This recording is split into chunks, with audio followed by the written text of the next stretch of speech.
Olá pessoal, bem-vindos a mais um programa Olhar Tecnológico. Eu sou o Marcelo Ruiz e no programa de hoje a gente vai falar um pouco sobre AVC HD.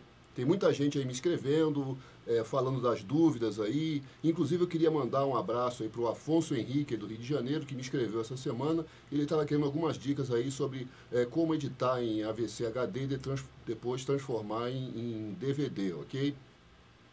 Bom, o que é o Advanced Video Codec High Definition, AVC-HD, né, que é uma sigla?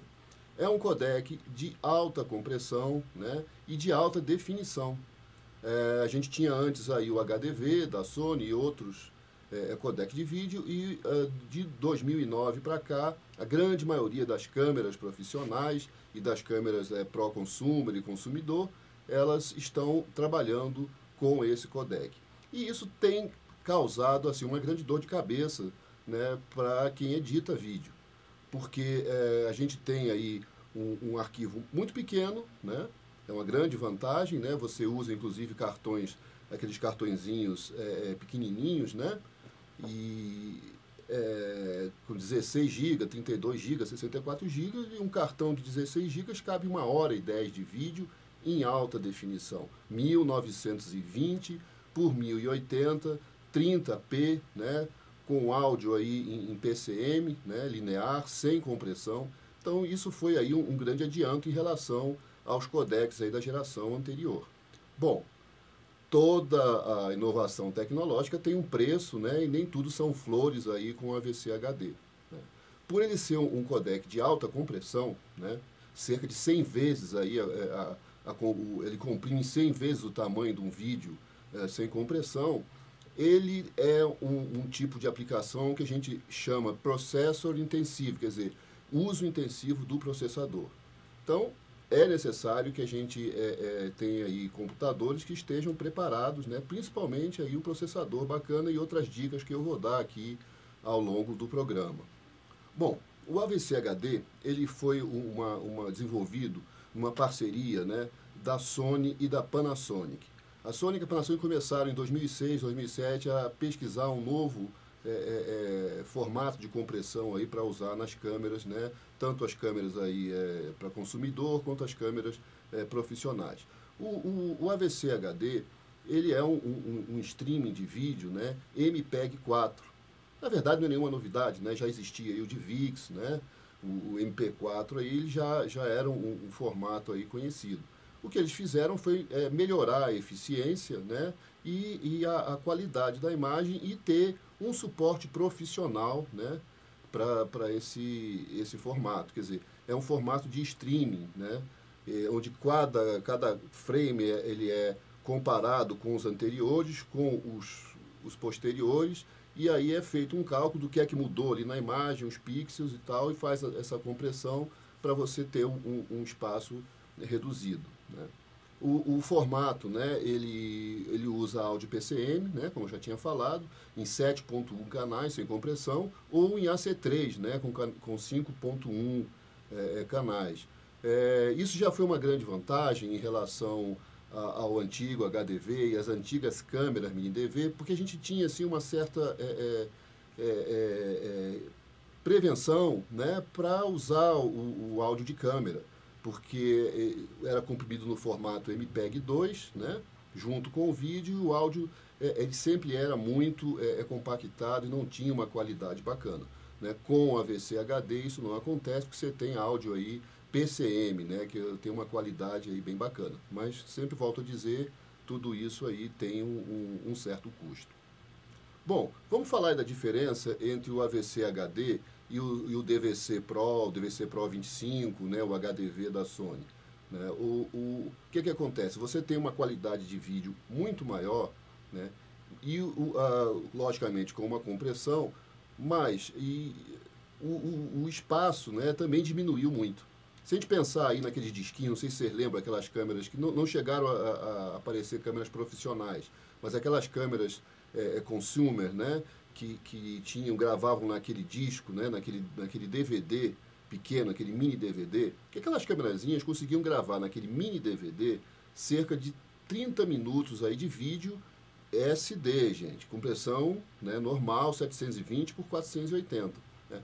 O que acontece aí com o AVC HD? Se a gente pudesse gravar AVC HD num disquinho daqueles, né, isso não existe mais, é em cartão, mas esse vídeo, se fosse gravado num disquinho daqueles, a gente teria vídeo em alta definição, 1920 por 1080, 30p, áudio, né, PCM, e a gente conseguiria gravar 20 minutos de vídeo em alta definição num disquinho daquele que gravava 30 minutos em baixa definição, para vocês verem aí a qualidade aí de compressão desse codec. Bom, mas o que aconteceu, né? Hoje, a gente tem aí o Premiere, né? Premiere Pro CS5, a gente tem aí o Sony Vegas, né? Que eles conseguem trabalhar nativamente com o AVC HD. Os outros editores, né? O Final Cut, o Avid, né? O Avid Media Composer, né? Eles precisam de ter uma interpretação, né? Desse codec, que a gente chama de intermediação, né? Para você poder editar isso na sua ilha. Então, você vem lá com o seu cartão AVC HD, coloca na sua ilha de edição, e quando você vai editar lá com o Final Cut, né, ele faz um transporte de vídeo, né, que se chama, né, para um formato intermediário, que é para poder o Final Cut poder trabalhar com isso. Isso aí, logicamente, você tem um certo tempo, né, porque você, na hora que vai colocar lá, arrastar o vídeo lá do seu HD lá de armazenamento para a linha do tempo, ele vai pedir um certo, um determinado tempo para transformar isso num formato que seja nativo, né, do Final Cut, né, como, por exemplo, o ProRes 422, né. Bom, com o Avid acontece a mesma coisa, né? O Avid Media Composer e outros programas de edição da Avid, eles têm um plugin, né, que você baixa lá no site deles, que é o AMA, é o Avid Media Access. Ele faz a mesma coisa, só que é um pouco diferente aí do Final Cut. O segundo aí a Avid fala, o AMA, ele te permite aí um acesso imediato, né? Você coloca lá o seu... E não é só o AVC HD não, viu, gente? Também os formatos aí das câmeras Sony também, né? Alguns outros formatos para câmera RED, né? Formatos de câmera hoje, de câmera DSLR, né? Fotográfica, que filma em alta definição. Esse codec aí, o AMA, ele interpreta. Você vai lá no disco onde está o teu conteúdo, o teu formato, e ele instantaneamente, né, quando você coloca para a linha do tempo, ele faz essa intermediação. Logicamente, está lá, inclusive, bem frisado no site da Avid, que é a custa de uso intensivo de processador, né? Não é à toa que máquina para rodar Avid, né, sempre foram máquinas ou proprietárias, que a própria Avid vendia junto com o software, ou então agora aí na versão 5.5, que a gente ainda vai falar com ela em um outro programa, né? Eles abriram isso, você pode montar a sua máquina, mas não é fácil, gente.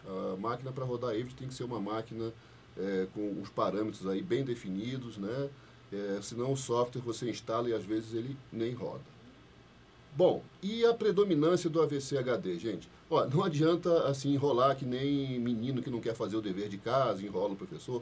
Não vai ter como a gente fugir disso, gente. Parece que o AVC HD ele veio realmente para ficar. Hoje, a totalidade das câmeras, né, profissionais, exceto aí alguns modelos mais top de linha, né, usam AVC HD. E câmera profissional, câmera prosumer, câmera para consumidor doméstico, estão usando AVC HD.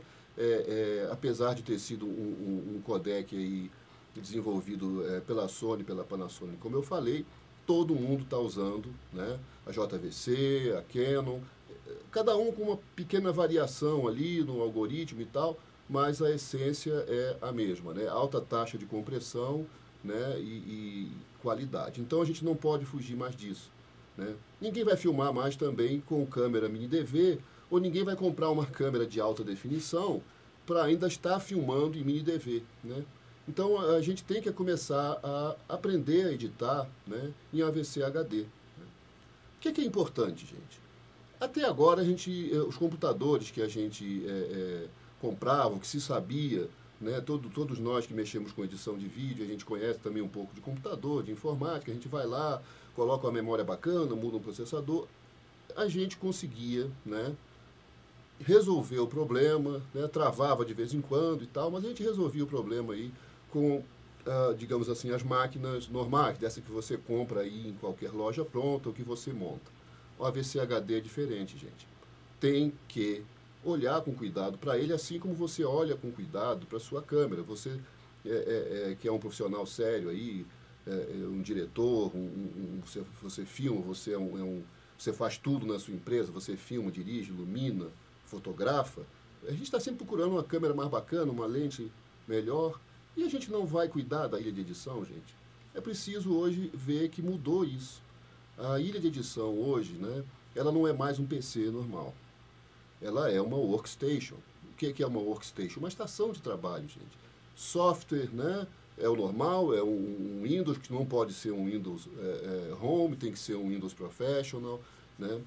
Os hardwares ali dentro, né, placa, chipset, processador, né, fonte, é tudo trabalhado, é tudo projetado, né, para o trabalho de pauleira mesmo, gente. Porque ilha de edição não é para parar, né? Quando a gente está com bastante trabalho, a gente está sempre atrasado, 7 dias por semana, 30 dias por mês. Então, a gente não pode estar o tempo todo parando, perdendo o projeto, perdendo o que já fez, a ilha trava, liga de novo, ela trava ali na frente, você perde meia hora de trabalho. A gente não pode trabalhar mais dessa forma, né? Então, vamos ver aqui algumas dicas para a gente poder resolver isso aí e fazer essas pazes com o AVC HD. Bom, então, vamos falar do hardware, né? O que é que a gente precisa para editar AVC HD? Em primeiro lugar, né, a tua workstation, né? Processador tem que ser de alto desempenho. Já falei aqui que todos esses codecs e os programas novos exigem que o processador tenha atividades, né, que eles chamam de processor intensive, né, que é o uso intensivo do processador. Core i7, né, de preferência as últimas versões, né, se for a versão anterior, a primeira geração do Core i7, 6 núcleos, né, que multiplicam para 12 em hiperthread, e se for a segunda geração, aí o 2600K, né, que tem aí o processador numérico destravado para você fazer um overclock, trabalha com 4 núcleos que virtualmente se tornam 8, né. O chipset de preferência aí, o Z68, né, o P67, há ainda uma certa discussão sobre isso, mas se você não quiser ter problema mesmo nenhum, o bom e velho X58, né, que era daquelas antigas placas P6T, né, que foram, inclusive isso é uma versão nova agora da ASUS aí, que está fantástica. Então, chipset X58, Core i7. Bom, gente, memória. Memória é que nem caixa d'água da casa da gente. Não adianta você ter um monte de torneira em casa e ter uma caixa d'água pequenininha, né? Se você abrir todas as torneiras, a água vai acabar rapidinho ou vai cair aquele fio em cada torneira, né? Bom, como a gente está falando aqui que os processadores, né, que os programas trabalham com vários núcleos do processador, né? E o próprio processador, ele também tem essa instrução interna que quando ele vê que o trabalho requer muito processamento, ele vai ligando, né, os núcleos, né? Então, se você trabalhar aí com um processador de 4 núcleos, né, que é o caso das ilhas aí para trabalhar com Premiere, que são 4 núcleos reais e 8 virtuais, você tem que ter 2 gigabytes por núcleo. Então, se você tem 4 núcleos, são 8 gigabytes aí alocados somente para o Premiere trabalhar na hora do render, né? Se você não tem isso, se você tem menos do que isso, é aquela famosa travada que você colocou ali para renderizar seu vídeo e o Premiere congela, né? Para tudo ali, a imagem congela, você tem que reiniciar, ou então ele mesmo reinicia porque faltou memória, né? No caso aí dos programas da Wave, o Media Composer, que requer uma máquina mais parruda, você vai trabalhar aí com o i7 980, 990, que trabalha com 6 núcleos e 12 núcleos virtuais, você tem aí, né, 6 vezes 2, 12, então já são 12 gigabytes de memória, né, para alocar para cada um daqueles núcleos, né, fora o restante aí que você tem que ter para o Windows funcionar, né, tem que ficar pelo menos ali 3, 4, 5 gigabytes para o Windows não travar também, porque senão aí o que trava não é o teu programa de edição, é o sistema operacional. Então, a memória aí, a Adobe fala em 8 no site, né? Mas o ideal, e lá também, mas nos fóruns do que você procura lá no site da Adobe, nos fóruns, eles falam que o ideal mesmo é 12 a 16 GB de memória. E a Avid fala em 24 GB de memória para as máquinas que ela certifica. Bom, falei de processador, falei de placa-mãe, memória, né? Vamos falar agora, para deixar por último, placa de vídeo. Vamos falar, obviamente, né? Uma boa fonte, energia limpa, estabilizada, uma fonte aí de 600, 700, 800 watts reais aí, PFC ativo, né? Pelo amor de Deus, uma máquina bacana dessa tem que ter aí uma fonte de energia legal. HD, né? Que é outra história, a gente tem que trabalhar com HD em RAID. Muita gente me liga assim, escreve para mim dizendo, poxa, meu vídeo está travando, né? O processador é um i7, eu tenho memória suficiente, meu vídeo está travando. Claro, o cara comprou lá um HD que ele sabe que é o bacana, né? Que você compra aí um Barracuda, né? 7.200 RPM, SATA 2 ou SATA 3, ou você coloca um só lá. E ainda coloca o programa, né? O sistema operacional e os teus vídeos dentro daquele HD. Não dá. Olha, HD para ilha de edição, para programa, é só para programa. Você compra um HD, né, de bom desempenho, aí não precisa ser grande não, um HD de 120 GB já está de bom tamanho para você colocar vários programas e o sistema operacional. Você compra aí um caviar, né, o Black Edition, que dá 10.000 RPM, você compra um SSD HD, esses HDs novos que são em estado sólido, como se fossem cartões de memória, né? E você instala ali o teu sistema operacional, Windows 64 bits, gente. Volto a repetir, esses programas todos de hoje só estão trabalhando em 64 bits. Então não adianta insistir com 32, que pra gente não dá mais. Então você colocou ali o teu Windows 64, colocou o teu Premiere, os teus programas de edição, nesse HD. Bom, o outro HD, só um HD para botar os seus arquivos de vídeo vai dar certo? Não vai. Você precisa fazer o quê? Um RAID. Trabalhar com um conjunto que é um array de discos, né? Pelo menos 2 discos, né? De 1 terabyte cada um, você vai juntar, né? Fazer um RAID, você vai ficar com 2 terabytes de espaço de armazenamento e 7.200 RPM em RAID 0. O que é o RAID 0? Você divide os dados, né? Na hora que você está transferindo o vídeo ou que o Premiere está lendo aquele vídeo ali para trabalhar, ele está lendo de 2 HDs. A desvantagem do RAID 0 é que se um HD falhar, você não der manutenção ou tiver um azar muito grande, um HD falhar, você perde tudo que está nos 2 HDs.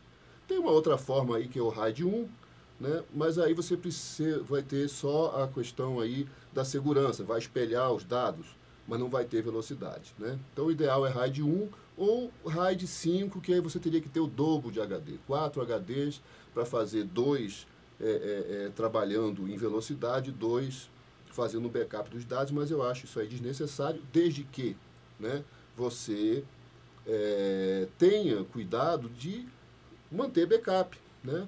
Eu sempre falo isso. Seu material chegou da rua, na forma de cartão, né, você pega uma outra ilha comum mesmo, salva os seus cartões nessa ilha ali, os seus arquivos todos, né? Vê o que você vai precisar, porque muita coisa, às vezes, que a gente grava não precisa, e depois você transfere o que você vai usar realmente para a sua ilha de edição, né?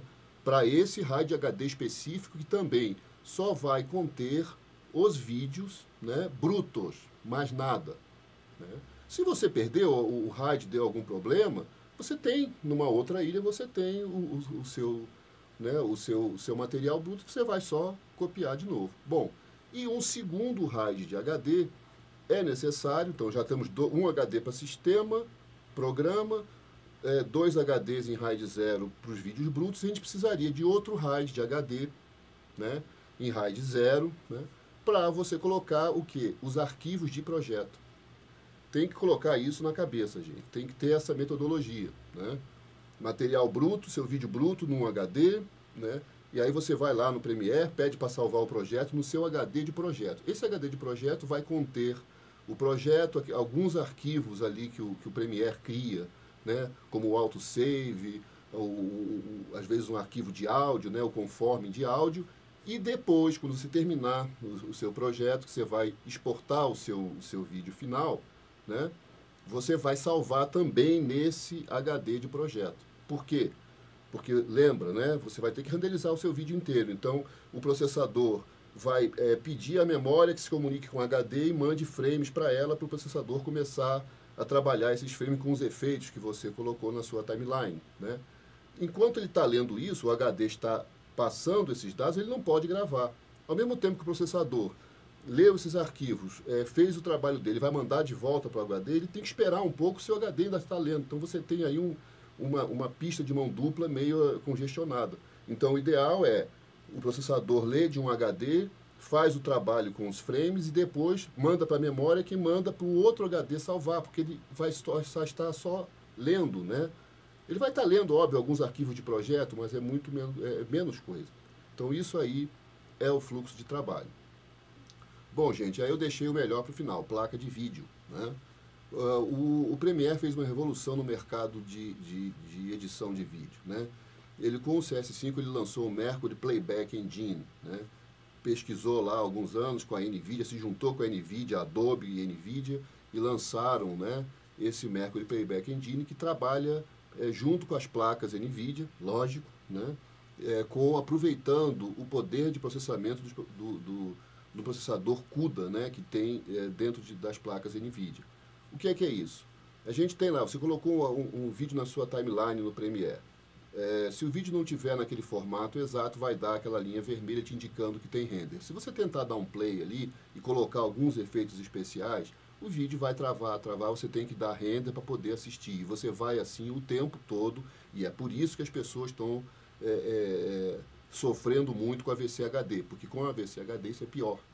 Então você edita 5 segundos de vídeo, tem que dar render, né, para poder assistir aquilo, o efeito. Né? Você colocou um efeito que é assistir direitinho, tem que ficar renderizando. O Mercury Playback Engine, ele passa o processamento desse tipo de render, né, que é do tempo real, ele tira do processador e passa para a GPU, né, para o processador da placa de vídeo.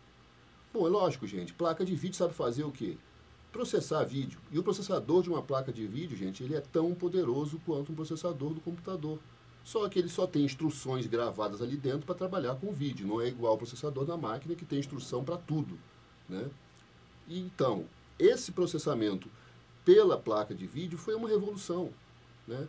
A Adobe fez isso, a Avid também agora com a versão 5.5 também está trabalhando em alguns casos aí com a computação pela GPU, né? O Sony também, o Sony Vegas também trabalha com a computação aí com as placas NVIDIA aí com o CUDA, né? E você ganha muito tempo, porque você colocou o vídeo lá na linha do tempo, você vai ver que você tem uma linha amarela. Deu play, né, na sua timeline, colocou certos efeitos que não precisam de render, né? Vai imediatamente seu vídeo vai fluir. Pode ser o AVC HD, o vídeo mais pesado que seja, ele vai fluir normalmente, você vai ver o vídeo sem nenhum gap de tempo, sem trava, sem pular, né? Então isso foi uma revolução. Isso aí foi um divisor de águas. Eu acredito que para o ano que vem, para 2012, a própria Apple, né, que está levando aí uma surra com o Final Cut, né, muita gente está migrando, gente. Eu tenho lido aí nos fóruns especializados, tem muito editor de vídeo que defendeu. Eu não sou contra nem a favor aqui daquela briga de Apple, de PC, não, gente. Mas o que está acontecendo na realidade é essa. As pessoas estão migrando, né, do Final Cut para o Premiere, para o Avid, né, por conta disso que eu falei anteriormente, inclusive essa intermediação de formato, que você tem que esperar o programa criar um formato intermediário para poder editar. Bom, gente, e é qualquer placa de vídeo? Não, não é qualquer placa de vídeo, né? Somente placa da NVIDIA, né, que foi a que desenvolveu o Mercury Playback Engine, óbvio, e algumas placas, né? Você entra lá no site da Adobe, tem lá na página do Premiere as placas que são certificadas para uso. Só aquelas ali que funcionam? Não. Na verdade, toda a placa, né, que tenha, no mínimo, preste atenção nisso, no mínimo 1 GB de memória RAM, DDR3 ou DDR5, funciona. Agora, tem placas e placas. Você pode colocar uma GTX 250 com 98 núcleos CUDA, você pode botar uma GTX 480 que tem 448 núcleos. Óbvio, quanto mais núcleo, mais o seu vídeo vai fluir, né? E você vai ter um tempo real aí mais fluido, mais bacana, né? Então, aí também depende aí dessa quantidade de núcleos. Obviamente, mais núcleos também na placa é mais caro. Uma outra lenda que tem também com essa história é se eu uso placa quadro, né? Pode ser NVIDIA quadro, porque lá no site da Adobe fala que, né, que tem 3 ou 4 placas GTX, que é placa para gamer, né? E o restante são tudo placas da linha quadro. Não é necessário, gente. Para o Premiere, não é necessário. Uma boa placa da série GTX, né? Ela, inclusive, às vezes vai te dar muito mais rendimento, né? Uma GTX 480, né, que custa aí R$1.400, R$1.300, vai te dar muito mais rendimento do que uma quadro 2000 FX 1800 que custa R$3.000, R$4.000, né, mas tem menos núcleo CUDA, né. Ela é uma placa excelente? É sim, mas para outro tipo de programa que a gente pode comentar depois, que é as pessoas que trabalham aí com criação, né, de 3D, né, criação de imagem, né, digital. Aí sim tem uma outra característica para a placa quadro que é necessário. Por exemplo, o Avid, né, o Media Composer, ele só vai trabalhar com placa quadro. Se você botar uma placa GTX, vai funcionar? Vai. Mas você vai ter problema ali no meio do seu trabalho, dos travamentos, e o que é pior, né? Você não vai ter assistência técnica lá da Avid, porque eles não recomendam essa placa. Bom, gente, então a gente falou aí já do sistema todo, já falou do hardware, do software, né? Afinação. Montou a máquina toda, comprou esse software, esse hardware que eu falei, instalou o software, funcionou? Não é bem assim. O Windows ele precisa ser otimizado, tem muita coisa ali que você pode desligar do Windows, né? Muita DLL que carrega desnecessariamente, que a gente não precisa. E o programa de edição, né, o Premiere, por exemplo, você tem que ativar, ir lá, ativar o CUDA, se sua placa não for aquela que é reconhecida oficialmente, tem os macetes aí que você procura no Google, você acha para fazer o seu Premiere reconhecer a placa que você colocou lá, né? Então, e outras afinações que a gente tem que fazer, é igual a violino, gente. Você tem o melhor violino do mundo, né? Um Stradivarius, que é o violino mais famoso que existe. Se não tiver afinado, você vai tocar? Não vai. A mesma coisa com a sua workstation. Ela pode ter um excelente hardware, mas se não tiver afinada, né, não vai tocar direito. E não adianta cair naquele famoso conto do vigário, né, entre aspas, que você vai lá, vai comprar um programa, você vê lá, Premiere tem lá os requisitos mínimos de sistema. Todo programa tem isso, né, gente? Funciona com processador Core 2 Duo, com 2 GB de memória RAM e tal.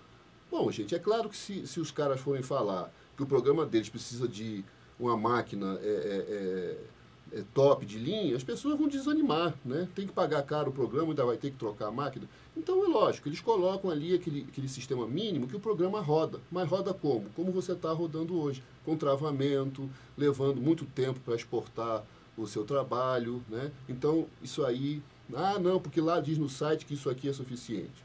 Não é assim, gente. Existe uma especificação mínima, mas existe a especificação, né, ótima para o sistema.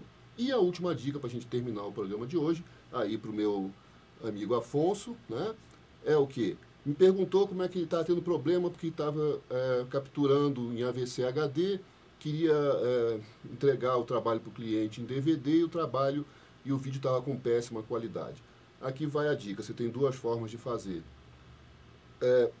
Importa os seus arquivos AVC HD, edita em alta definição, exporta o teu vídeo final em alta definição, abre uma outra timeline no Premiere, né? Dessa vez uma timeline em resolução normal, 720 por 480, pega o seu vídeo em alta resolução, coloca ali. Você vai ter que fazer ali um scale, né? Você vai ter que mudar a escala, porque vai ficar um monte de vídeo para fora da sua janela.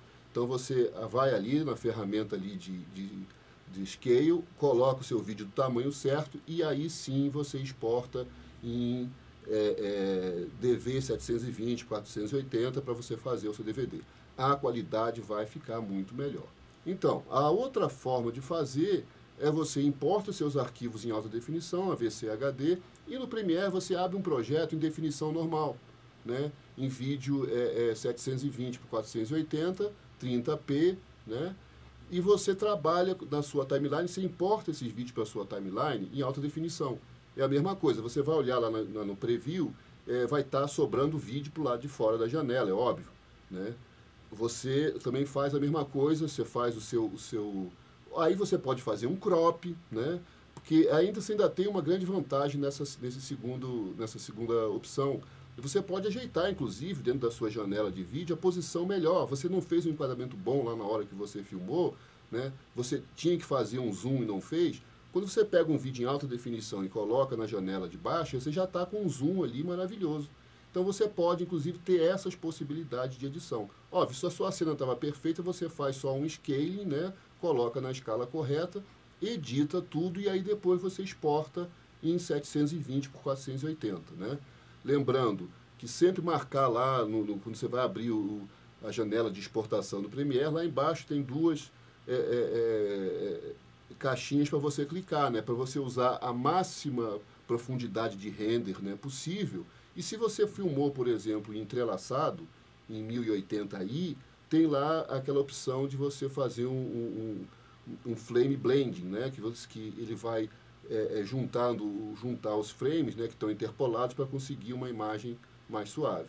Na hora de exportar aí para o DVD, né, escolha sempre, não tenha pressa, né, escolha sempre VBR. O que é VBR? Variável bitrate, né, você vai trabalhar e também com dois passes, VBR2. Por que não VBR1? VBR1 ele tenta fazer a codificação do vídeo em um passe só. No VBR2 ele primeiro dá uma codificação, uma lida geral, ele vê os pontos que ele precisa, né, porque a taxa vai ser variável, ele faz uma interpretada no vídeo vendo os locais que tem muito movimento na imagem que ele vai precisar subir, né, a taxa aí de transmissão, né? E aí depois na segunda passada ele faz isso. Então o seu vídeo vai ficar muito melhor. Lembrando que você tem que trabalhar em torno aí de 5.000, 6.000 kbps. Não adianta colocar 8.000 kbps porque vai ter muito DVD, muito aparelho, muito player antigo que não vai ler essa velocidade. Então você escolhe lá a sua target bitrate, que é a média, né, em torno de 5.000 kbps, podendo chegar ali a 8.000 nas passagens que tem movimento e a 2.000 nas passagens paradas. Eu acho que você fazendo isso, você vai ter aí um bom trabalho. Bom, gente, por hoje eram essas as dicas aí que eu tinha para falar sobre a AVC HD. Espero que vocês tenham gostado do programa. Afonso, aí um abraço para você.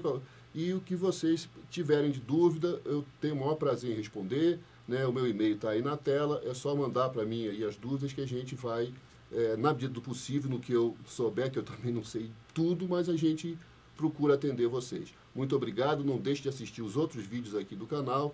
Um grande abraço, até a próxima.